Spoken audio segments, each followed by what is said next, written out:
There are no neutral encounters. When we meet with someone, we either lift them up or we bring them down. Nothing's neutral. Hi, welcome back to Fred's Food for Thought. You know, last week we talked about putting that glass wall between ourselves and people we care about. And that glass wall was technology. It was the use of iPads, it was use of email, iPhones, text messaging.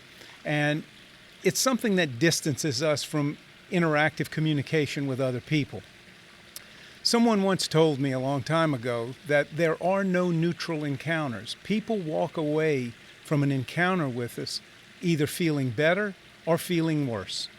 And it's our obligation to make sure that people feel better after they meet with us. What does that mean? How do we do that? Well, first of all, we have to disconnect. We have to disengage from the technology that insulates us from one-to-one, person-to-person communication. And by person-to-person, I'm talking about being in the presence of someone, hearing their voice, feeling the warmth of a handshake, assessing their body language, their voice inflection. It's something we don't do enough of these days. So how do you do that? Well, you start with the universal connector, and that's a smile. That's a smile. Smiles are the most contagious thing on the planet. I challenge you to smile at someone and not receive a smile back. It happens every time. So that's probably the best way to start. Put the phones down, put the electronic communications down. Smile at someone, engage them, ask them how their day is going.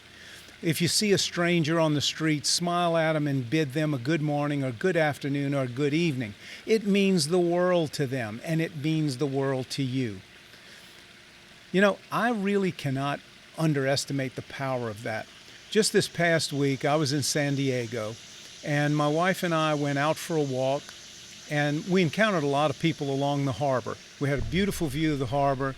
We were going for a brisk walk, and everyone we encountered, I made sure that I smiled, looked at them in the eye, and wished them a good morning.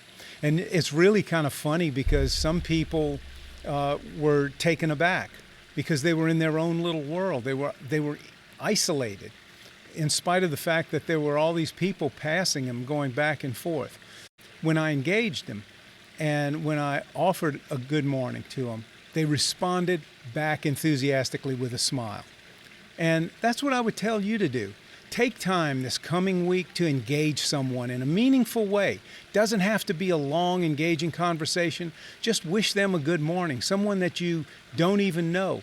I know it sounds elementary, and I know we've heard it before, but I think it's a practice that we've all slipped away from. So that's your homework, if you will, for this week. I'm going to do it, you do it, and let's check back in next week and see how it went. Until then, I'm Fred Reggie. Thanks for watching.